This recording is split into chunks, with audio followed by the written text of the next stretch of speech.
Hello dear students, welcome to the Gateway Classes. My name is Gulshan Kumar. आज हम revision करेंगे unit number 5 का, दैट इज वेक्टर कैलकुलस। तो देखिए, वेक्टर कैलकुलस में जो हमारा पहला चैप्टर है वो है वेक्टर डिफरेंशिएशन, जिसमें हमने सबसे पहले जो रिवीजन करेंगे वो है ग्रेडियंट। ठीक है ना, ग्रेडियंट के बाद डायरेक्शनल डेरिवेटिव आएगा, और डायरेक्शनल डेरिवेटिव के बाद हम पढ़ेंगे curl and divergence and their physical interpretation, है ना। ये हमारा थर्ड टॉपिक होगा वेक्टर डिफरेंशिएशन का। तो देखिए, वेक्टर डिफरेंशिएशन में हमारे पास तीन ही टॉपिक है, gradient, directional derivative, curl and divergence. तीनों के तीनों टॉपिक बहुत ज्यादा सिंपल है और बहुत ज्यादा इंपॉर्टेंट भी है। वेक्टर डिफरेंशिएशन से एक तो 2 मार्क्स का जो क्वेश्चन है वो हमेशा आता है, और एक कम से कम एक लॉन्ग क्वेश्चन भी आएगा और कम से कम एक शॉर्ट क्वेश्चन भी आएगा। तो और बहुत ज्यादा आसान टॉपिक है, सभी स्टूडेंट इस टॉपिक को बहुत अच्छे से तैयार कर सकते हैं। हाँ, लेकिन ये जो पूरी की पूरी यूनिट है वेक्टर कैलकुलस, ये आप लोगों को आसान तभी लगेगी जब आपको वेक्टर के बेसिक फॉर्मूले और बेसिक कॉन्सेप्ट्स अच्छे से आते होंगे। ठीक है ना। अगर आपको वेक्टर के फॉर्मूले और वेक्टर के बेसिक कॉन्सेप्ट्स आप नहीं रिवाइज करेंगे तो आपको ये यूनिट आसान नहीं लगेगी।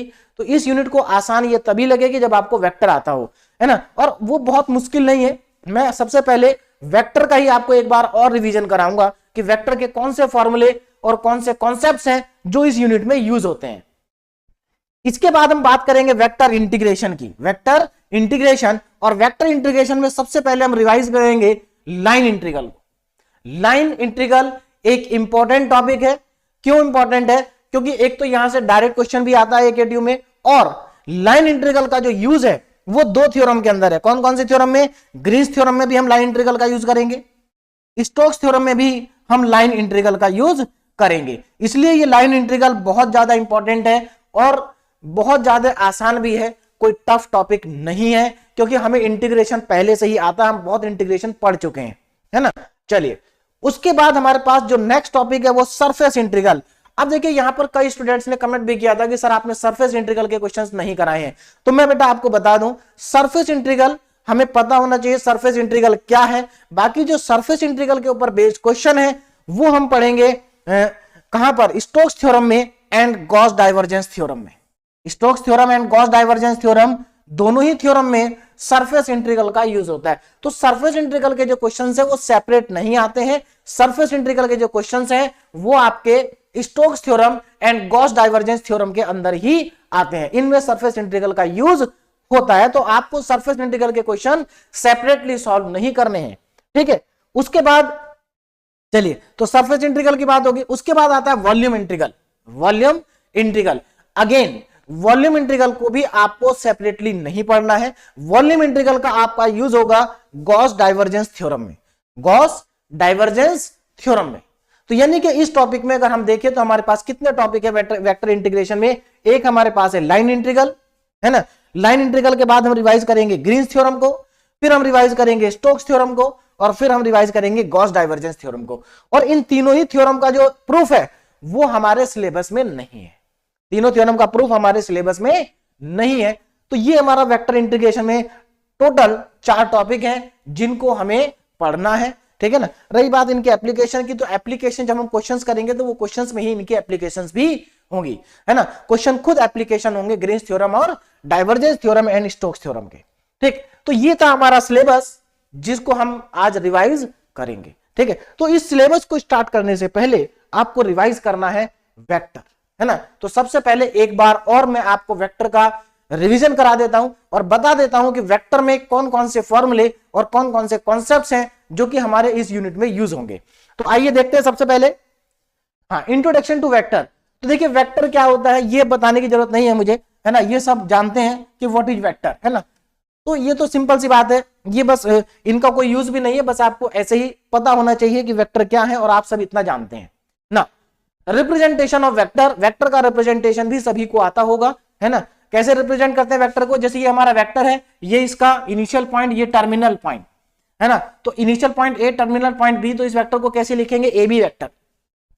या अगर इस वेक्टर का जो मैग्नीट्यूड है वो ए है तो आप ए के ऊपर वेक्टर लगा सकते हैं, है ना। ए के ऊपर एरो का साइन लगा देंगे तो ये क्या बन जाएगा? वेक्टर बन जाएगा, ठीक है ना। तो इसमें ये हो गया इसका representation, initial point, final point, terminal point आपको मालूम ही है। अब अगर इस वेक्टर के मैग्नीट्यूड को रिप्रेजेंट करना है तो कैसे करेंगे, आप वेक्टर के दोनों तरफ मॉड लगा देंगे तो ये इस ए बी वेक्टर का मैग्नीट्यूड हो जाएगा, या फिर ऐसे भी रिप्रेजेंट कर सकते हैं, या केवल अगर आप ए लिख रहे हैं तो इसका मतलब क्या है कि इस वेक्टर का ये मैग्नीट्यूड है, ठीक है ना। चलिए अब आगे चलते हैं। Next unit vector, very very important है ना। यूनिट वेक्टर बहुत ज्यादा इंपॉर्टेंट है क्योंकि यूनिट वेक्टर का यूज बहुत जगह पर हमें करना है इस यूनिट के अंदर, और खास करके वेक्टर डिफरेंशिएशन में यूनिट वेक्टर का बहुत ज्यादा यूज है। अब देखो यूनिट वेक्टर होता क्या, ध्यान दीजिए। पहली बात तो यूनिट वेक्टर को हम रिप्रेजेंट कैसे करते हैं, हम यहां पर क्या करते हैं, कैप का यूज करते हैं, एरो की जगह पर हम कैप का यूज करते हैं। बात समझ में आ रही, यूनिट वेक्टर के लिए कैप का यूज होता है। उसके बाद अगर आपको देखिए, आपको सिंपल है, आपको सिर्फ इतनी बात दिमाग में रखनी है कि किसी भी वेक्टर का अगर आपको यूनिट वेक्टर निकालना हो तो आप उस वेक्टर को उसी वेक्टर के मैग्नीट्यूड से डिवाइड कर दीजिए। देखो यूनिट वेक्टर ए का, हमें ए वेक्टर का यूनिट वेक्टर निकालना है तो क्या किया, ए वेक्टर को उसी वेक्टर के मैग्नीट्यूड से डिवाइड कर दिया तो यूनिट वेक्टर आ जाएगा। तो आपको सिर्फ इतनी बात ध्यान रखनी है कि किसी भी वेक्टर को उसके मैग्नीट्यूड से अगर डिवाइड कर दें तो उस वेक्टर का यूनिट वेक्टर मिल जाता है ना। और यूनिट वेक्टर का जो मैग्नीट्यूड होता है वो 1 होता है, ये आप अच्छे से जानते हैं। चलिए अब आगे चलते हैं, बहुत इंपॉर्टेंट था। नेक्स्ट है पोजीशन वेक्टर। पोजीशन वेक्टर बहुत आसान टॉपिक है, मतलब बहुत आसान कॉन्सेप्ट है। देखिए क्या होता है पोजीशन वेक्टर। पोजीशन वेक्टर का मतलब है कि अगर आपको मान लीजिए कोई भी पॉइंट दिया है, जैसे 1 2 3 आपको पॉइंट दे दिया है ना, जैसे यहां पर हमने ले लिया एक पॉइंट XYZ, और आपको इस पॉइंट का पोजीशन वेक्टर निकालना है। तो पोजीशन वेक्टर का मतलब होता है कि इस पॉइंट को आपको ओरिजिन से ज्वाइन करना पड़ेगा, है ना, ओरिजिन से ज्वाइन करना पड़ेगा, और ओरिजिन से जब ज्वाइन करेंगे तो ये जो वेक्टर बनेगा इस वेक्टर को हमें लिखना है। तो किसी भी पॉइंट का अगर आपको पोजीशन वेक्टर लिखना हो तो आपको कुछ नहीं करना, उस पॉइंट के कोऑर्डिनेट के साथ IJK लगा दीजिए तो वो पोजीशन वेक्टर आ जाएगा। जैसे P का पोजीशन वेक्टर क्या हो गया, OP, और OP क्या होगा, देखो XI cap YJ cap ZK cap. कितना आसान है पोजीशन वेक्टर को लिखना, है ना। अब पोजीशन वेक्टर का मैग्नीट्यूड कैसे लिखा जाएगा, किसी भी वेक्टर का अगर आपको मैग्नीट्यूड लिखना है तो आपको क्या करना होगा, आपको IJK के जो कोफिशिएंट है ना, इनका स्क्वायर करेंगे और इसका रूट ले लेंगे तो आपको वेक्टर का मैग्नीट्यूड पता चल जाएगा। तो किसी भी वेक्टर का अगर आपको मैग्नीट्यूड लिखना है तो आप क्या करेंगे, उस वेक्टर के जो I, J और K के कोफिशिएंट है, कोफिशिएंट मतलब I के बराबर में जो लिखा है, J के बराबर में जो लिखा है और K के बराबर में जो लिखा है, इन सब का स्क्वायर करेंगे, इसका रूट ले लेंगे तो आपके पास इस वेक्टर का मैग्नीट्यूड आ जाएगा। मैग्नीट्यूड निकालना आपको आना चाहिए, क्यों, क्योंकि देखो यहां पर इस वेक्टर को इसके मैग्नीट्यूड से तो डिवाइड करना है, और इसका मैग्नीट्यूड कैसे निकलेगा, इस फॉर्मूले से, है ना। IJK को कोफिशिएंट का स्क्वायर करो और रूट ले लो, मैग्नीट्यूड आ जाएगा। तो ये होता है हमारे पास पोजीशन वेक्टर। अब एक और इंपॉर्टेंट बात, यहां पर IJK क्या है ये आपको बहुत अच्छे से मालूम होना चाहिए, और मैं समझता हूं सभी को मालूम होगा।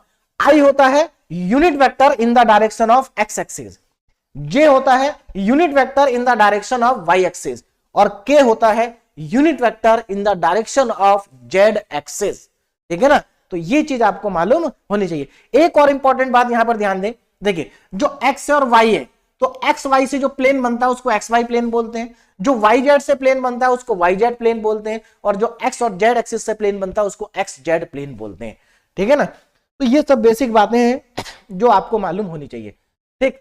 नेक्स्ट देखिए, वेक्टर ज्वाइनिंग टू पॉइंट्स, दो पॉइंट को ज्वाइन करने वाले वेक्टर को कैसे लिखा जाता है। देखिए अगर आपको दो पॉइंट दे रखे, जैसे फॉर एग्जांपल एक पॉइंट आपको A दिया, दूसरा पॉइंट आपको B दिया, इनको ज्वाइन करने वाली जो लाइन है इस लाइन का आपको वेक्टर लिखना है। कैसे लिखेंगे, बहुत आसान है इसका वेक्टर लिखना।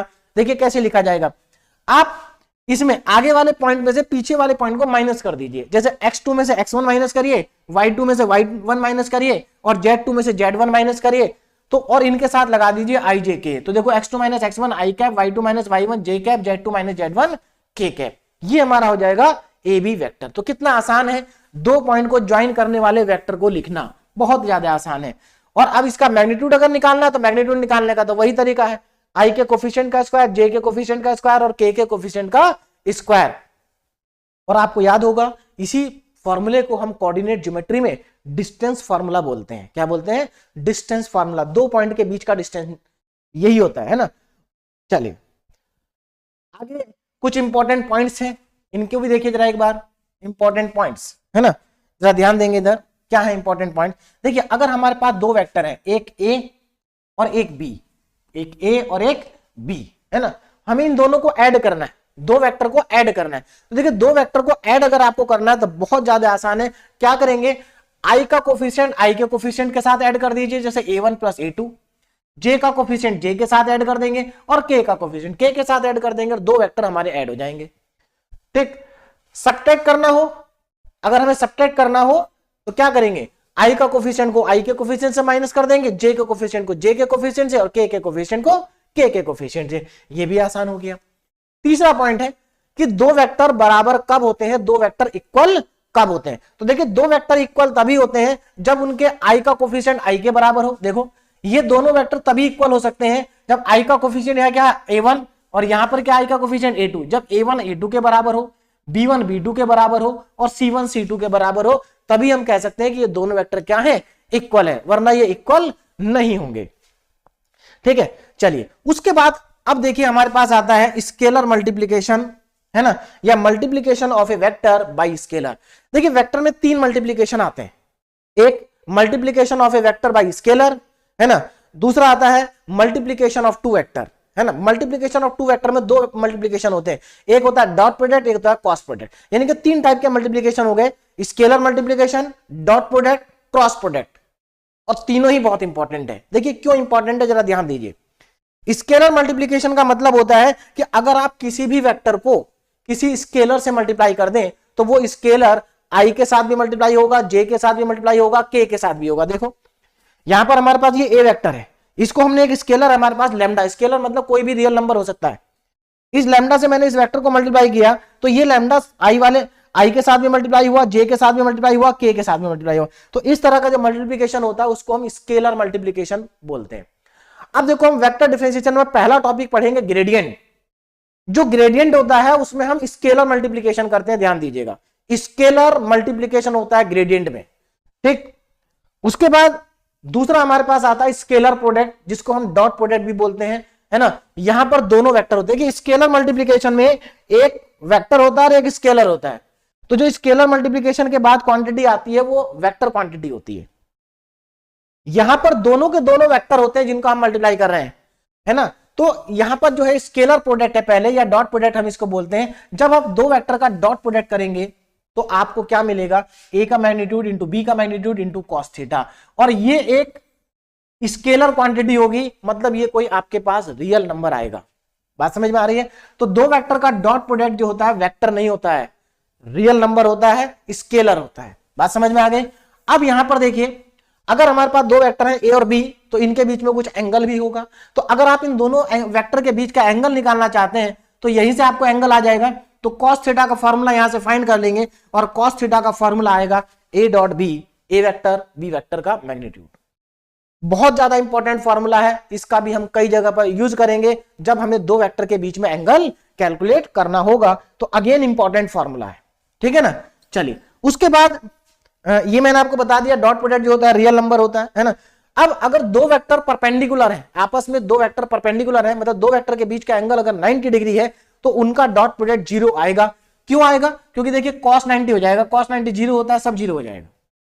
ठीक, अब ये जो वाला जो प्रोडक्ट है स्केलर प्रोडक्ट या डॉट प्रोडक्ट हम कहां करेंगे, देखिए हम ग्रेडियंट के बाद टॉपिक पढ़ेंगे नेक्स्ट डाइवर्जेंस पढ़ेंगे उसके बाद, है ना। तो डाइवर्जेंस में क्या होता है, यहां पर हम दो वेक्टर का डॉट प्रोडक्ट करते हैं। डाइवर्जेंस में दो वेक्टर का क्या होता है, डॉट प्रोडक्ट होता है। तो डाइवर्जेंस जो होता है वो स्केलर क्वांटिटी होती है, जबकि ग्रेडियंट क्या है, वेक्टर क्वांटिटी है। डाइवर्जेंस क्या है, स्केलर क्वांटिटी है, क्योंकि वहां पर डॉट प्रोडक्ट होगा। चलिए इसके बाद अगर हमारे पास तीन यूनिट वेक्टर है आई जे के, तो अगर मैं आई डॉट आई करूंगा तो 1 आएगा, जे डॉट जे करूंगा तो 1 आएगा, के डॉट के करूंगा तो 1 आएगा, है ना। क्यों आएगा, ये फॉर्मूले में रख के आप चेक कर सकते हैं। ठीक, अच्छा अगर अलग अलग होंगे आई जे 0 आएगा। क्यों आएगा आई जे, देखिए आई और जे के बीच में 90 डिग्री का एंगल होता है, क्योंकि आई होता है एक्स एक्सिस के साथ और जे होता है वाई एक्सिस के साथ, दोनों के बीच में 90 डिग्री एंगल है। तो अगर मैं यहां पर फॉर्मूला लगाऊं तो यहां पर क्या हो जाएगा, आई का मैग्नीट्यूड जे का मैग्नीट्यूड इंटू cos 90, 0 आ जाएगा। क्या आ जाएगा, 0। ठीक है, चलिए उसके बाद ये इंपॉर्टेंट है scalar product in terms of component. अगर आपको दो वेक्टर कंपोनेंट की फॉर्म में दे रखे हैं और दोनों का आपको डॉट प्रोडक्ट करना हो तो कैसे करेंगे? देखो बहुत ज्यादा आसान है। आप दोनों वेक्टर को लिखिए, आई के कोफिशिएंट का मल्टीप्लाई आई के कोफिशिएंट से कर दीजिए, मतलब a1 का मल्टीप्लाई a2 से, b1 का मल्टीप्लाई b2 से, a1 का a2 से, b1 का b2 से। याद रखिए साइन के साथ मल्टीप्लाई करना है, साइन को नहीं छोड़ना है। a का मल्टीप्लाई a1 का मल्टीप्लाई a2 से, b1 का मल्टीप्लाई b2 से और c1 का मल्टीप्लाई c2 से।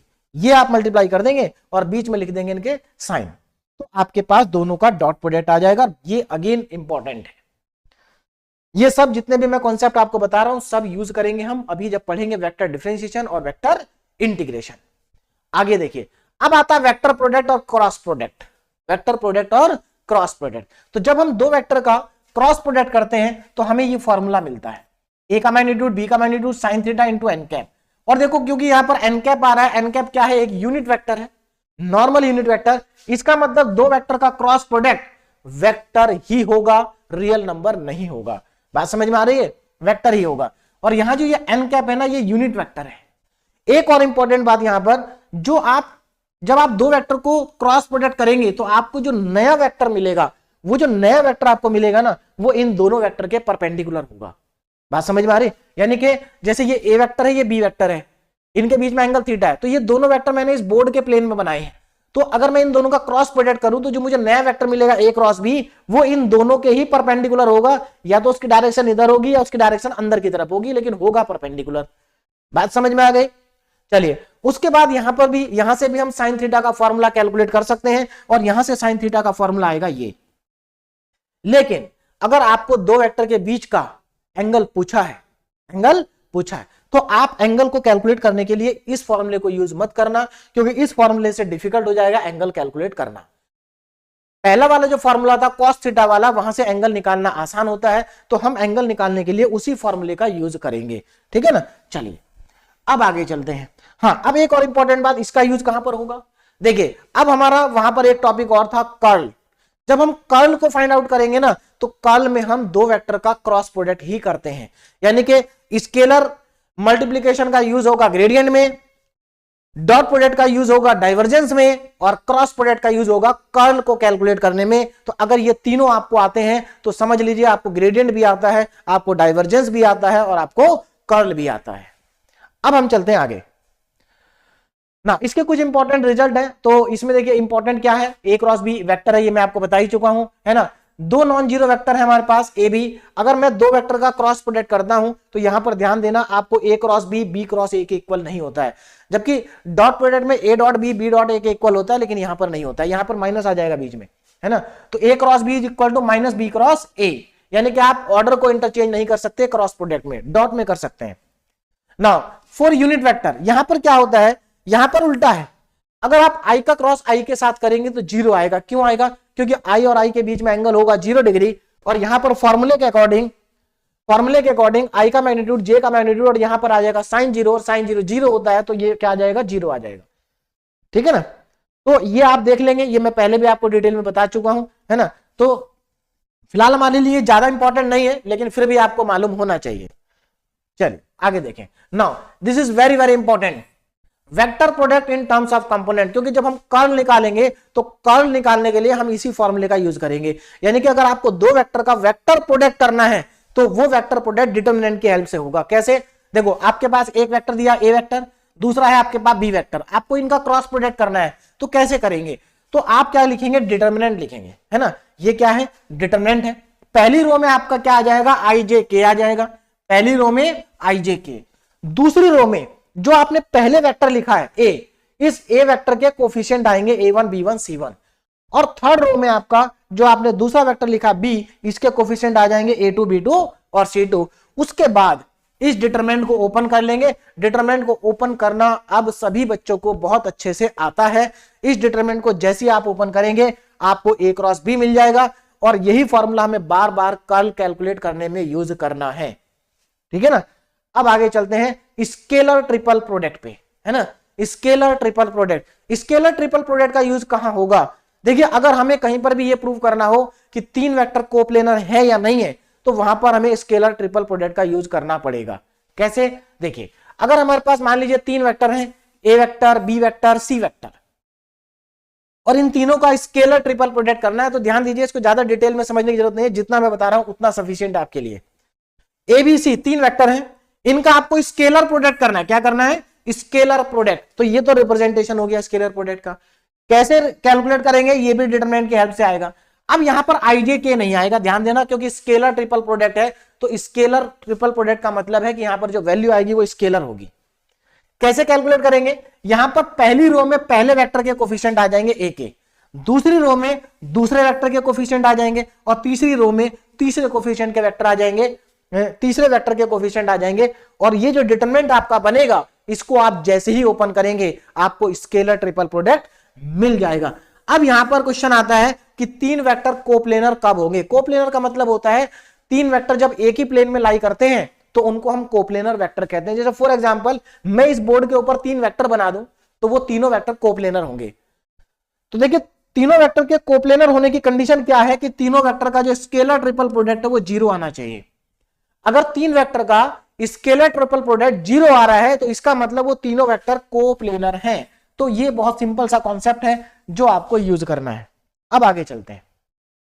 तो ये था हमारा वेक्टर के कुछ बेसिक कॉन्सेप्ट्स एंड बेसिक फॉर्मूले। आपने देखा बहुत ज्यादा आसान है, कोई बहुत ज्यादा नहीं है ना। तो इनको एक बार अगर आप रिवाइज कर लेंगे अच्छे से तो आपको ये यूनिट वाकई में बहुत ज्यादा आसान लगेगी। चलिए अब स्टार्ट करते हैं यूनिट को ना। ग्रेडियंट सबसे पहले पढ़ेंगे। तो सबसे पहले देखते हैं ग्रेडियंट, यानी कि हम स्टार्ट करेंगे पहले वेक्टर डिफरेंशिएशन। वेक्टर डिफरेंशिएशन, अब जरा ध्यान देना, वेक्टर डिफरेंशिएशन की बात करते हैं, है ना। तो देखिए, वेक्टर डिफरेंशिएशन करने के लिए हमारे पास जो सबसे इंपॉर्टेंट यहां पर पैरामीटर है वो है डेल। क्या है? डेल, जिसको हम नेबुला वेक्टर ऑपरेटर भी बोलते हैं। नेबुला वेक्टर ऑपरेटर ये हमारे लिए इंपॉर्टेंट है क्योंकि इसी का यूज करते हैं वेक्टर डिफरेंशिएशन में। एक तरह से आप कह सकते हैं कि वेक्टर डिफरेंशिएशन में डिफरेंशिएशन का सिंबल होता है डेल। अब ये डेल है क्या, जरा ध्यान देना। डेल की वैल्यू होती है I cap del by del X, J cap del by del Y, K cap del upon del Z. ये होता है हमारा डेल्टा। क्या होता है ये? डेल्टा। यानी कि del is a vector quantity, और साफ साफ लिखा हुआ है नेबुला वेक्टर ऑपरेटर, यानी कि ये एक वेक्टर ऑपरेटर है। ठीक है, तो वेक्टर डिफरेंशिएशन करने के लिए हम वेक्टर ऑपरेटर का यूज करते हैं।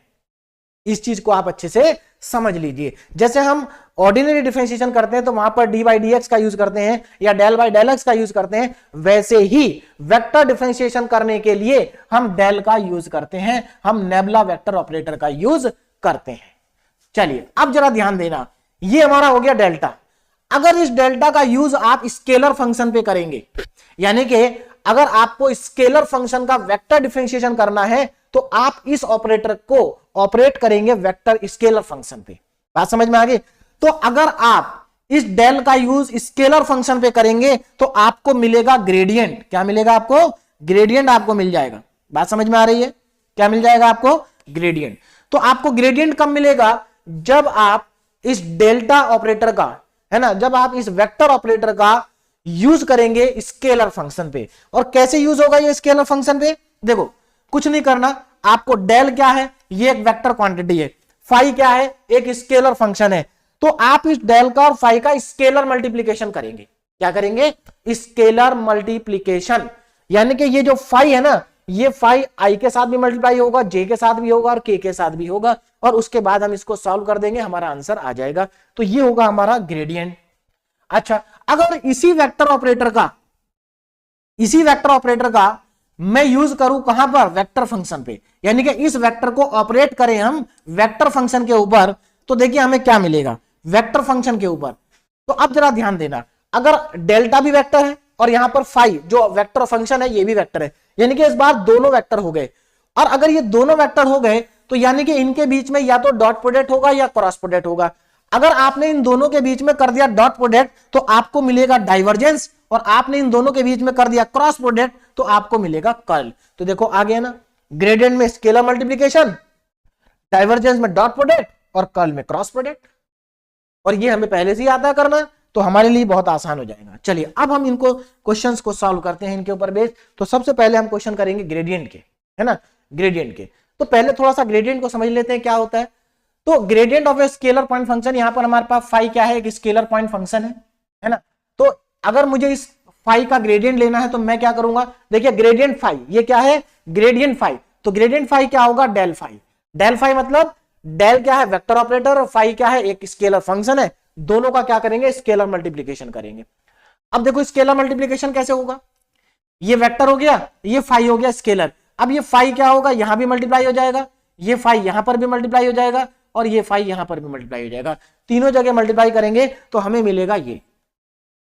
तो मेरे ख्याल से अब आपको समझ में आ गया होगा, अगर आपको किसी भी फंक्शन का ग्रेडियंट निकालना है तो आपको सीधे सीधे ये फॉर्मूला लगा देना है ना, del phi upon del x, del phi upon del Y, del phi upon del z, तीनों के साथ में आएगा आई जे के, और ये हो गया हमारा ग्रेडियंट फाई। अब ग्रेडियंट फाई को आप ऐसे भी रिप्रेजेंट कर सकते हैं और ऐसे भी कर सकते हैं, दोनों तरीके से कर सकते हैं, ठीक है, इसमें कोई प्रॉब्लम नहीं है। ठीक, तो मेरे ख्याल से आपको ग्रेडियंट निकालने का फॉर्मूला आप क्लियर हो गया होगा।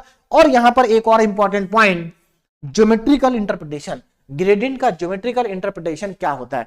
अब एक बात बताइए, जो ग्रेडियंट है वो क्या है, वेक्टर क्वांटिटी है, स्केलर तो है नहीं, है ना। तो अगर ये वेक्टर क्वांटिटी है तो इसकी डायरेक्शन भी होगी, क्या होगी, डायरेक्शन भी होगी। तो देखिए इसका फिजिकल इंटरप्रिटेशन ये है कि आप जिस भी फंक्शन का ग्रेडियंट निकाल रहे हैं, जैसे हमारे पास ये फाई फंक्शन है, अब ये फाई फंक्शन कोई ना कोई कर्व होगा, अगर मैं इस कर्व को ड्रॉ कर दूं और ये कर्व ऐसे आता है, तो देखिए ग्रेडियंट क्या होगा, ज्योमेट्रिकली ग्रेडियंट क्या रिप्रेजेंट करेगा, तो जो ग्रेडियंट होगा वो एक वेक्टर होगा, और वो जो वेक्टर होगा ना वो इस सरफेस पे, जो सरफेस आपने ड्रॉ किया या जो कर्व आपने ड्रॉ किया है, इस कर्व के ऊपर परपेंडिकुलर होगा। यानी कि ग्रेडियंट अगर हम सीधे सीधे बात करें तो ग्रेडियंट एक नॉर्मल वेक्टर है। ग्रेडियंट क्या है, एक नॉर्मल वेक्टर है। तो what is del phi, del phi is a normal to the surface, यानी कि याद रखना कि जो ग्रेडियंट है वो नॉर्मल वेक्टर है, ये बहुत इंपॉर्टेंट पॉइंट है यहां पर। What is gradient, normal vector to the given surface या गिवन कर्व। तो मेरे ख्याल से इतनी बात आपको क्लियर हो गई होगी। अब हम चलते हैं आगे ना, प्रॉपर्टीज ऑफ ग्रेडियंट, तो ये एक बार देख लेना, ज्यादा इंपॉर्टेंट नहीं है, इनका कोई खास यूज यहां पर है नहीं, है ना। और ये प्रॉपर्टी बिल्कुल वैसी है जैसे ऑर्डिनरी डिफरेंशिएशन में होती है। अब हम चलते हैं क्वेश्चन पे सीधे, अब हम क्वेश्चन सॉल्व करते हैं। देखिए क्वेश्चन बहुत आसान है, ध्यान देंगे सब समझ में आ जाएंगे और इजिली आप कर पाएंगे। देखिए पहला क्वेश्चन क्या है, इफ फाई, फाई क्या है हमारे पास, एक गिवन फंक्शन है, स्केलर फंक्शन है, देख सकते हैं आप ध्यान से। स्केलर फंक्शन कैसे पता चला, इसमें आई जे के आई नहीं रहा, तो जब आई जे के आएगा नहीं तो फंक्शन स्केलर होगा, वेक्टर है नहीं ये। तो ये हमारे पास एक स्केलर फंक्शन है, हमें इसका ग्रेडियंट फाई करना है, इस ग्रेडियंट कैलकुलेट करना है, हमें क्या फाइंड करना है, ग्रेडियंट फाई, मतलब इसका ग्रेडियंट कैलकुलेट करना है किस पॉइंट पर, 2,0,-2 पे। तो देखो क्या करेंगे, इसका ग्रेडियंट कैलकुलेट करना है तो हम ग्रेडियंट का फॉर्मूला लगा देंगे, है ना। आप ग्रेडियंट सीधे यहां पर लिखेंगे ग्रेडियंट फाई इक्वल टू, ये भी आप लिखना जरूरी नहीं है, ये तो मैंने पूरा डिटेल में एक्सप्लेन करके आपको बताया है, नहीं तो आप सीधे क्या करिए, सीधे ग्रेडियंट का ये फॉर्मूला लगा दीजिए, है ना। डेल फाई इक्वल टू, ये रहा हमारे पास I del phi upon del X, J del phi upon del Y और K del phi upon del Z. उसके बाद क्या करना है, वैल्यूज को सब्स्टिट्यूट कर दीजिए। कैसे, देखो फाई क्या है, फाई ये लिखा हुआ है, तो इस फाई की जगह वैल्यू रखिए, इस फाई की जगह भी वैल्यू रखिए और इस फाई की जगह भी वैल्यू रखिए। अब क्या करना है, अब करना है पार्शियल डिफरेंशिएशन, जो सभी बच्चों को बहुत अच्छे से आता होगा, है ना। पार्शियल डिफरेंशिएशन, जैसे यहां पर मुझे डेल बाय डेल एक्स निकालना है इसका, यानी कि इसको मुझे एक्स के रेस्पेक्ट में डिफरेंशिएट करना है, तो जब मैं एक्स के रेस्पेक्ट में करूंगा तो बाकी सारे वेरिएबल कांस्टेंट मान के चलेंगे, तो y भी कांस्टेंट हो गया, z भी कांस्टेंट हो गया। तो देखिए इसका डिफरेंशिएशन हो जाएगा 6xy, इन दोनों का हो जाएगा 0, तो ये हमारा डिफरेंशिएशन आ जाएगा।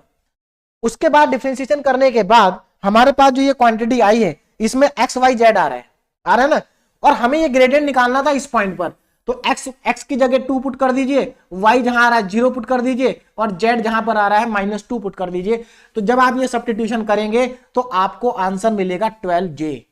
कितना आसान आंसर है और कितने आसानी से ये क्वेश्चन हो गया, ग्रेडियंट फाई इक्वल टू कितना आ गया, 12j आ गया। बात समझ में आ रही है। तो इस तरह के क्वेश्चन 2-2 नंबर में आपसे पूछे जा सकते हैं। बात समझ में आ रही है। चलिए नेक्स्ट क्वेश्चन, अगेन फाई दे रखा है और ग्रेडियंट फाई निकालना है इस पॉइंट पर, तो अगेन वेरी सिंपल क्वेश्चन और आप इसको ट्राई कर सकते हैं, आंसर आपके सामने लिखा हुआ है। नेक्स्ट क्वेश्चन पे चलते हैं।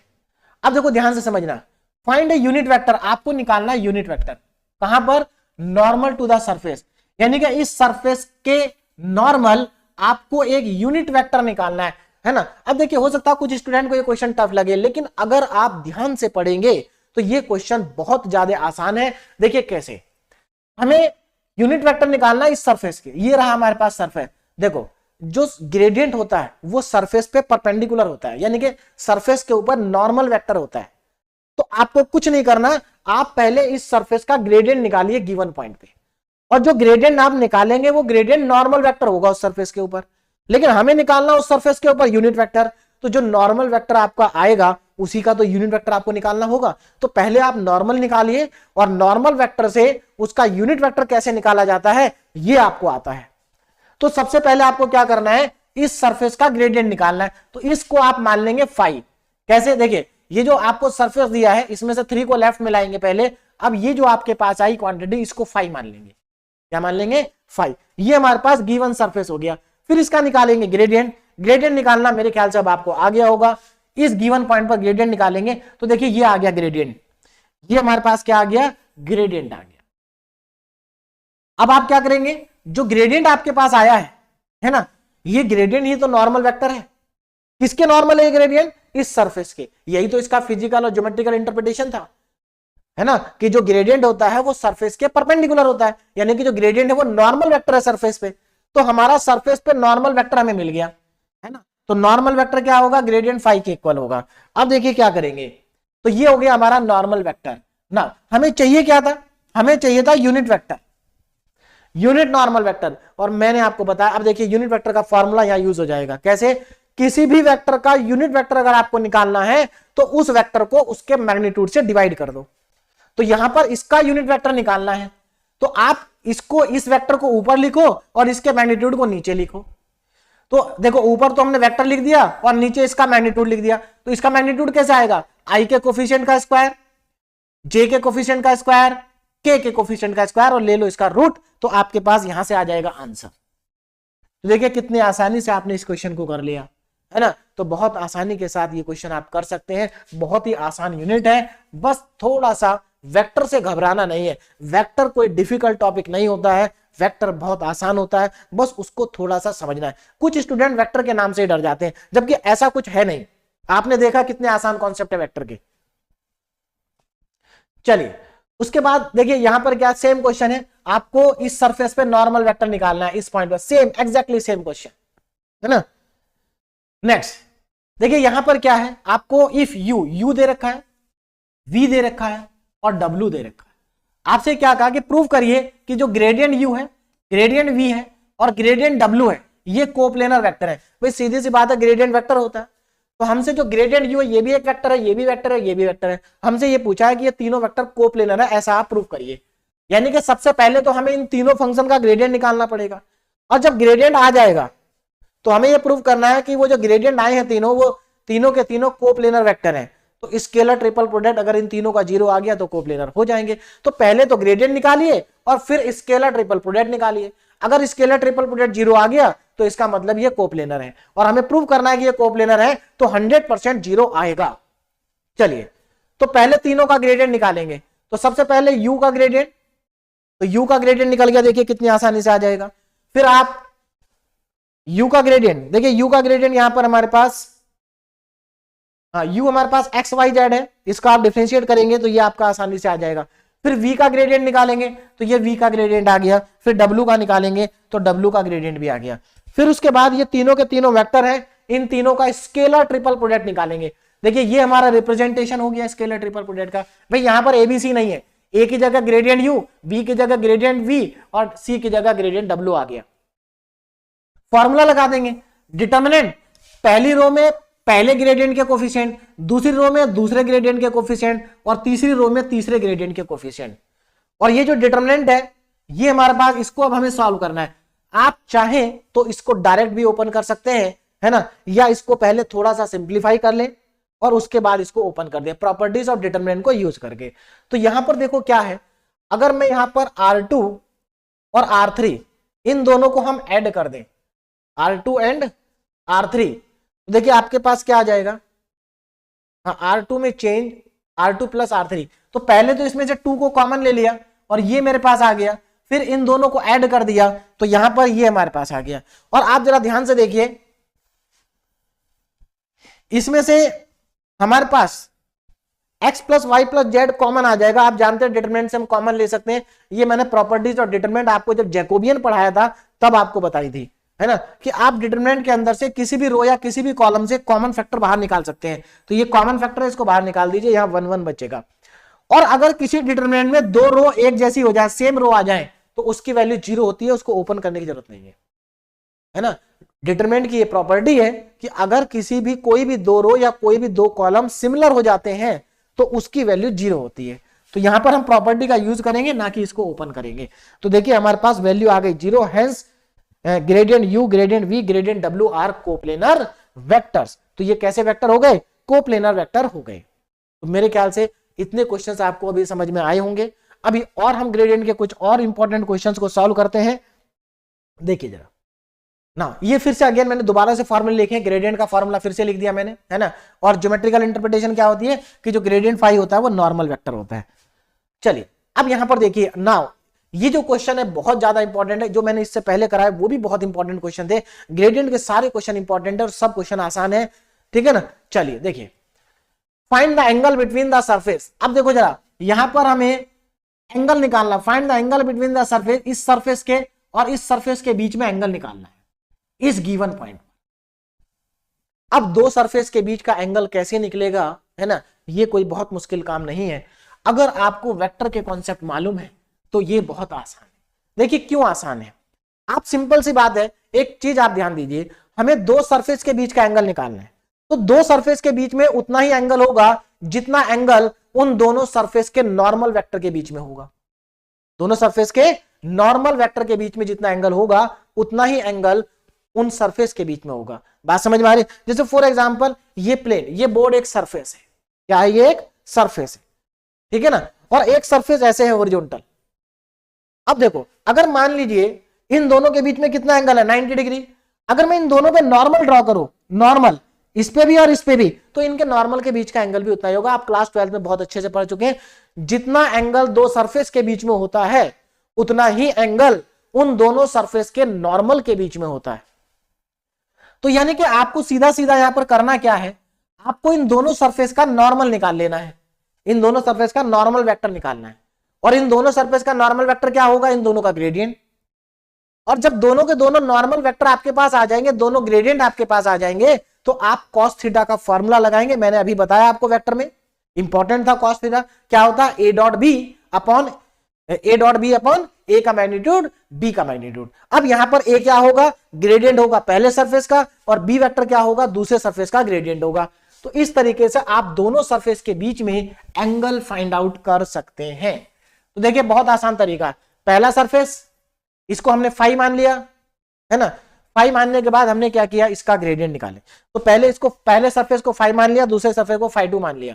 Now angle between phi 1 and phi 2 equal to angle between n1 and n2। और n1 एंड n2 क्या है, दोनों सरफेस के ऊपर नॉर्मल वेक्टर है। तो चलिए पहले दोनों सरफेस का नॉर्मल वेक्टर निकालते हैं। तो n1 क्या होगा, ग्रेडियंट ऑफ फाई 1। तो n1 निकाल देते हैं, ग्रेडियंट का फॉर्मूला लगा के ये आ गया n1। उसके बाद n2 निकाल देंगे, ग्रेडियंट का फॉर्मूला लगा के फाई 2 का, और यहां पर हमारे पास ये आ जाएगा n2, कहां गया, n2, ये आ गया n2। तो देखो n2 भी आ गया, n1 भी आ गया। n1 क्या है, ग्रेडियंट फाई 1, और n2 क्या है, ग्रेडियंट फाई 2। उसके बाद आप cos थीटा का फॉर्मूला लगाइए। यहां पर वेक्टर आपके पास n1 n2 है, तो फॉर्मूला हो जाएगा n1 vector dot n2 vector upon n1 का मैग्नीट्यूड n2 का मैग्नीट्यूड। मैंने आपको बोला था दो वेक्टर के बीच का angle sine theta cos theta दोनों फॉर्मूले से निकाल सकते हैं, लेकिन साइन थीटा में आता है क्रॉस प्रोडक्ट, वहां से कैलकुलेट करना डिफिकल्ट होता है। कॉस थीटा के फॉर्मूले से कैलकुलेट करना आसान होता है, इसलिए हमने यहां पर कॉस थीटा का फॉर्मूला लगाया। क्योंकि कुछ स्टूडेंट साइन थीटा का फॉर्मूला भी लगा सकते हैं, आप लगा सकते हैं, आंसर बिल्कुल सही आएगा, लेकिन क्वेश्चन आपका बड़ा हो जाएगा। ठीक, चलिए तो यहां से कॉस थीटा हमारे पास आ गया, कॉस इनवर्स 8/3 अंडर रूट में 21। तो देखो यहां पर क्या था, ऐसी वैल्यू थी जिसका एंगल हमें नहीं पता, तो हम उसको ऐसे करके लिख देंगे इनवर्स में। तो मेरे ख्याल से आपको समझ में आ गया होगा। अगेन बहुत ज्यादा इंपॉर्टेंट क्वेश्चन है, एकेटीयू में पूछा जा चुका है ये क्वेश्चन पहले भी। Now calculate angle between the normal to the surface. अब जरा ध्यान देना, यहां पर क्या पूछा है, हमसे पूछा एंगल, पूछा हमसे calculate the angle between the normal to the surface. इस बार सरफेस तो एक ही है, लेकिन इस सरफेस पे दो नॉर्मल है। दो नॉर्मल कैसे, एक इस पॉइंट पर है और एक इस पॉइंट पर है। भाई मान लीजिए सपोज ये हमारा सरफेस है ना, तो एक नॉर्मल हमारा इस पॉइंट पर आ गया और एक नॉर्मल हमारा इस पॉइंट पर आ गया, तो इन दोनों नॉर्मल के बीच का एंगल पूछा हमसे कितना होगा, है ना। तो इन दोनों सरफेस नॉर्मल को अगर हम पीछे कहीं ना कहीं एक्सटेंड करेंगे तो कहीं ना कहीं तो कट करेंगे एक दूसरे को, तो इनके बीच में जो एंगल बनेगा ना, ये एंगल पूछा है।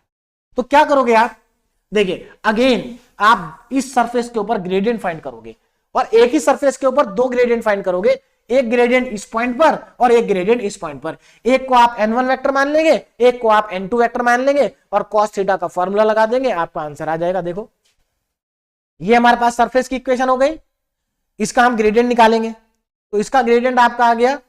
तो जब आपने ग्रेडियंट निकाला पहले पॉइंट पर तो इसको हमने बोल दिया n1 वेक्टर, तो ये आ गया n1। और जब आपने इसी ग्रेडियंट का मतलब इसी को आपने कैलकुलेट किया इस पॉइंट पर, तो हमारा दूसरा वेक्टर आ गया और ये हमारा हो गया दूसरा वेक्टर। अब दोनों वेक्टर में क्या करेंगे, आप दोनों वेक्टर में cos थीटा का फॉर्मूला लगा देंगे, तो आपको दोनों के बीच का एंगल मिल जाएगा आसानी के साथ। तो बहुत ज्यादा आसान एंड बहुत ज्यादा सिंपल क्वेश्चन है, बस आपको थोड़ा सा ध्यान देना है। नेक्स्ट देखिए, थीटा निकालना है आपको। If theta is the acute angle, theta क्या है, एक एक्यूट एंगल है, मतलब 90 डिग्री से कम है, बिटवीन द सरफेस, एक सरफेस ये रहा, दूसरा सरफेस ये रहा, इस पॉइंट पर, है ना। आपको प्रूव करना है, आंसर भी इस बार कोई दिक्कत नहीं है, ये आंसर आपका आना चाहिए बिल्कुल पहले वाले क्वेश्चन की तरह एग्जैक्टली सेम है ना। तो आप इस क्वेश्चन को भी आसानी से कर सकते हैं। नेक्स्ट, प्रूव दैट, देखिए ये हमें प्रूव करना है, prove that del log r equal to r vector upon r का स्क्वायर, है ना। ये एक्चुअल में हम ये यहां पर भी हमारे पास ग्रेडियंट हमें निकालना है, लेकिन यहां पर ग्रेडियंट है हमारा पोलर फॉर्म में। किस फॉर्म में है, पोलर फॉर्म में। देखिए क्या करेंगे, जब भी हमारे पास आर क्या है, यहां पर आर ध्यान रखना, आर वेक्टर जो होगा हमारा यहां पर वो होगा x i cap y j cap Z के कैप। जब भी आपके पास आर वेक्टर आएगा तो ध्यान रखना ये आर वेक्टर क्या है, पोलर फॉर्म है वेक्टर की, है ना। तो यहां पर आर वेक्टर जो होगा वो x i cap y j cap Z के कैप होगा हमेशा। ठीक, चलिए कैसे करेंगे इस टाइप के क्वेश्चन को। हालांकि इस टाइप के क्वेश्चन को करने के हमारे पास दो मेथड है, मैं आपको दोनों बता देता हूं आज। पहला मेथड देखिए क्या है, ये मेथड ज्यादा इंपॉर्टेंट है, ये हमारा प्रॉपर मेथड है। देखिए इस तरह के क्वेश्चन जब भी आपको करने होंगे तो इसमें शुरू के 3-4 स्टेप एकदम फिक्स हैं जो आपको करने ही करने। जब भी आपको आर वाला क्वेश्चन दिखाई दे तो आपको क्या करना है, सबसे पहले आप क्या लिखेंगे कि आर वेक्टर जो होता है वो x i cap y j cap और जेड के कैप होता है। उसके बाद आप इसका मैग्नीट्यूड निकाल देंगे, एक्स स्क्वायर वाई स्क्वायर आ जाएगा plus z square under root में, ठीक। और यहां से स्क्वायर करेंगे तो आर स्क्वायर इक्वल टू आ जाएगा। अब आपको क्या करना है, इसको एक बार इसका पार्शियल डेरिवेटिव आर के एक्स के रेस्पेक्ट में करेंगे, एक बार वाई के रेस्पेक्ट में करेंगे, एक बार जेड के रेस्पेक्ट में करेंगे। तो देखिए जब आर के रेस्पेक्ट में करेंगे तो आपको ये वैल्यू मिलेगी, वाई के रेस्पेक्ट में ये वैल्यू मिलेगी और जेड के रेस्पेक्ट में ये वैल्यू मिलेगी। इतना करने के बाद अब आप आ जाएंगे जो आपको प्रूव करना है उस पर। तो जो प्रूव करना है उसके लेफ्ट साइड हमने ले ली del log R. Del log R का मतलब क्या, लॉग आर तो स्केलर है, तो दोनों का स्केलर प्रोडक्ट, तो ये एक तरह से फाई है। क्या है ये, फाई है। तो आप अब यहां पर फॉर्मूला लगाइए ग्रेडियंट का और फाई की जगह लॉग आर लिख दीजिए। देखिए तीनों जगह लॉग आर आ जाएगा। अब आप लॉग आर का पार्शियल डेरिवेटिव करेंगे, तो याद रहे आर जो है वो कांस्टेंट नहीं है, आर एक्स वाई जेड का फंक्शन है। तो जब आप लॉग आर को एक्स के रेस्पेक्ट में डिफरेंशिएट करेंगे तो इसका एक तो 1/r हो जाएगा और आर का हो जाएगा del are upon del x. Chain rule लगेगा, है ना भाई, लॉग आर का 1/r और आर का del are upon del x. अब यहां पर कुछ स्टूडेंट को कंफ्यूजन हो जाता है कि सर हम जब एक्स के रेस्पेक्ट में कर रहे हैं तो आर को कांस्टेंट मानेंगे तो ये तो 0 होना चाहिए। बेटा यहां पर बिल्कुल सही आप कह रहे हो कि हम एक्स के रेस्पेक्ट में कर रहे हैं, लेकिन जो आर है वो आर एक्स के ऊपर डिपेंड कर रहा है और ये आर वाई के ऊपर भी डिपेंड कर रहा है और ये आर जेड के ऊपर भी डिपेंड कर रहा है, तो ये कांस्टेंट नहीं है, ठीक है ना। इसीलिए 1/r और फिर आर का करेंगे तो del are upon del X. इसी तरह से यहां पर 1/r del are upon del Y, 1/r del are upon del Z, और del are upon del Y और del are upon del Z और del are upon del X की value आप पहले ही कैलकुलेट कर चुके हैं। एक वैल्यू ये रही, दूसरी ये रही, तीसरी ये रही, उठा के यहां पर सबको रख दीजिए और रखने के बाद जो कॉमन आ रहा है उसको कॉमन ले लीजिए, तो आपके पास ये आ जाएगा। यानी कि ये क्या है, ये तो आर वेक्टर है, तो आपके पास आ गया del log r, r vector upon r square, और यही हमें क्या करना था, प्रूव करना था। तो मेरे ख्याल से सबको समझ में आ गया होगा कैसे आपको इस क्वेश्चन को प्रूव करना है, ठीक है ना। चलिए अब आगे देखते हैं नेक्स्ट क्वेश्चन, है ना। ये देखिए डेल आर की power n in equal to n r n minus two r vector, ये हमें प्रूव करना है। कैसे प्रूव करेंगे, और उसके बाद हमें डेल 1/r भी कैलकुलेट करना है। देखो अब इस क्वेश्चन को मैं दो तरीके से आपको कराता हूं, ठीक, लेकिन ये जो मैंने कर रखा है ये प्रॉपर मेथड है। अगर ये क्वेश्चन आपको लॉन्ग क्वेश्चन में पूछा जाता है तो आप इसी मेथड से इसको करेंगे, है ना। अगर आपको 2 नंबर में पूछा जाता है तो मैं जो अभी दूसरा मेथड बता रहा हूं आप उस मेथड से भी कर सकते हैं, ठीक है ना। चलिए देखिए, तो हमें ये शो करना है, कैसे करेंगे। तो अगेन जब भी आपको आर दिखाई दे तो स्टार्टिंग के स्टेप तो सेम है। आर वेक्टर, इसका मैग्नीट्यूड आ गया, स्क्वायर आ गया, del are upon del h, del are upon del y, यहां तक सेम रहेगा। ये तो आपको सभी क्वेश्चन में करना ही करना है, ये स्टेप आपके फिक्स है। अब आगे देखो, डेल आर की पावर एन है, लेफ्ट साइड ले लेंगे तो यहां पर आर की पावर एन फाई का काम कर रहा है, तो आप ग्रेडियंट का फॉर्मूला लगाएंगे और फाई की जगह आर की पावर एन, आर की पावर एन, आर की पावर एन लिख देंगे। उसके बाद आप क्या करेंगे, अब इसका डिफरेंशिएशन करेंगे। तो देखिए आर की पावर एन का डिफरेंशिएशन क्या होता है, एन आर की पावर एन माइनस वन और del are upon del X, क्योंकि R again X Y Z का फंक्शन है, ठीक है। तो तीनों जगह पर एन आर की power N minus one, N are की power N minus one, N are की पावर एन माइनस वन आ जाएगा, और del are upon del x, del are upon del Y, del are upon del Z भी आ जाएगा। उठा के इनकी वैल्यू रख दीजिए तीनों की।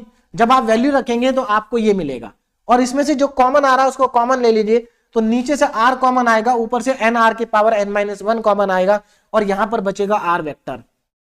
अब आर वेक्टर की जगह आप क्या लिख सकते हैं, अब जरा यहां पर ध्यान देना, ये आर वेक्टर है, हाँ, इस आर को ऊपर ले जाके माइनस करेंगे तो n r minus n are की पावर एन माइनस टू हो जाएगा इंटू आर वेक्टर, और शायद हमें यही तो प्रूव करना था, तो हमारा आ गया कंप्लीट, हेंस प्रूव्ड। बात समझ में आ गई। अब आपको आगे क्या पूछा, हेंस इवेल्युएट डेल 1/r, आपको डेल 1/r को भी इवेल्युएट करना है। कैसे इवेल्युएट करेंगे, आप इसी में जो आपने प्रूव किया है यहां पर n की जगह -1 रख दो। क्यों, क्योंकि देखिए 1/r कब आता है, जब r की पावर -1 होती है। तो यहां पर n की जगह -1 रख देंगे, तो और दोनों साइड में रखेंगे तो इधर भी -1 हो जाएगा, तो यहां पर 1/r -1 r की पावर -3 r वेक्टर आ जाएगा, यानी कि आपके पास इसकी वैल्यू आ जाएगी ये, ठीक है ना। तो इजीली आप इसको कैलकुलेट कर सकते हैं। तो कितना आसान है इसको प्रूव करना। अब देखो इसका दूसरा मेथड, जरा ध्यान देना, इसको प्रूव करने के लिए हमारे पास एक डायरेक्ट मेथड भी होता है। क्या होता है, डायरेक्ट मेथड। देखिए डायरेक्ट मेथड क्या है, लेकिन देखिए इस मेथड से जनरली क्वेश्चंस नहीं करते बच्चे, है ना, या जो टीचर्स है वो भी इस मेथड से जनरली क्वेश्चंस नहीं कराते हैं। इसलिए अगर 2 मार्क्स में आए क्वेश्चन तभी आप इस मेथड से करना, है ना, और अगर लॉन्ग क्वेश्चन आए तो आप जो मैंने बताया आपको उसी मेथड से आप करेंगे। देखिए क्या होता है डायरेक्ट मेथड, जैसे हमारे पास डेल आर की पावर एन है ना, तो देखिए इसका फॉर्मूला क्या होता है। जैसे हमारा, अगर मैं आपसे बोलूं कि d upon d x r की पावर एन है या एक्स की पावर एन है, तो इसका फॉर्मूला क्या होगा। तो आप सब जानते हैं एन मल्टीप्लाई में आ जाएगा, भाई डिफरेंशिएशन का बेसिक फॉर्मूला एन एक्स की पावर एन माइनस वन होता है। सिमिलर जब आप किसी का ग्रेडियंट लेते हैं तो इसका फॉर्मूला भी एन आर की पावर एन माइनस वन होता है। अंतर सिर्फ इतना है कि यहां पर आपके पास आ जाता है आर कैप, यहां पर क्योंकि ये ग्रेडियंट जो है वेक्टर क्वांटिटी है और ये स्केलर क्वांटिटी है, तो इसमें तो कुछ वेक्टर आता नहीं। तो जब देखिए फॉर्मूले दोनों सेम ही है, बस इसमें आर कैप आ जाएगा। क्या आ जाएगा, इसमें आर कैप आ जाएगा, इतना ही अंतर है, ठीक। चलिए अब जरा आगे देखें, तो इस फॉर्मूले का यूज करके हम ये क्वेश्चन बहुत आसानी से कर सकते हैं। देखिए कैसे, मैं आपको बताता हूं। देखिए जैसे हमारा जो क्वेश्चन था क्या था, हमें प्रूव करना था डेल आर की power n equal to n are की power N minus two r vector. देखो कितनी आसानी से प्रूव हो जाएगा। मैं अगर इस क्वेश्चन की लेफ्ट हैंड साइड लेता हूं जो कि हमारे पास है डेल आर की पावर एन, है ना, यही था ना डेल आर की पावर एन। अब यहां पर देखो जरा फॉर्मूला लगाते हैं। क्या लगाते हैं, फॉर्मूला। देखिए फॉर्मूला हम लगाते हैं यहां पर, देखो तो इस फॉर्मूले को जब मैं लगाऊंगा तो इस फॉर्मूले के अकॉर्डिंग क्या हो जाएगा, एन आर की power N minus one r cap हो जाएगा ना। आर कैप क्या है, यूनिट वेक्टर है, और यूनिट वेक्टर का फॉर्मूला क्या होता है, एन आर की power N minus one into r vector upon r vector का मैग्नीट्यूड, यही फॉर्मूला होता है ना। अब इसको आप कैसे लिख सकते हैं, देखें एन आर की power N minus one into r vector upon r. भाई आर के मैग्नीट्यूड को आप आर लिख सकते हैं केवल। अब ये आर जब ऊपर जाएगा तो आपके पास देखिए फाइनल आंसर क्या मिलेगा आपको, डेल आर की power n is equal to n n are की पावर एन माइनस टू और आर वेक्टर। आर वेक्टर क्या यही प्रूव करना था आपको? देखिए यही प्रूव करना था, तो कितनी आसानी से प्रूफ हो गया है ना। अब देखिए लॉन्ग क्वेश्चन अगर आता है तो इस मेथड से आप करेंगे तो आपको फुल मार्क्स मिल भी सकते हैं, नहीं भी मिल सकते, इसलिए मैं नहीं चाहता कि आपको कोई रिस्क हो। हाँ 2 मार्क्स में तो फुल मार्क्स मिलेंगे, कोई प्रॉब्लम नहीं।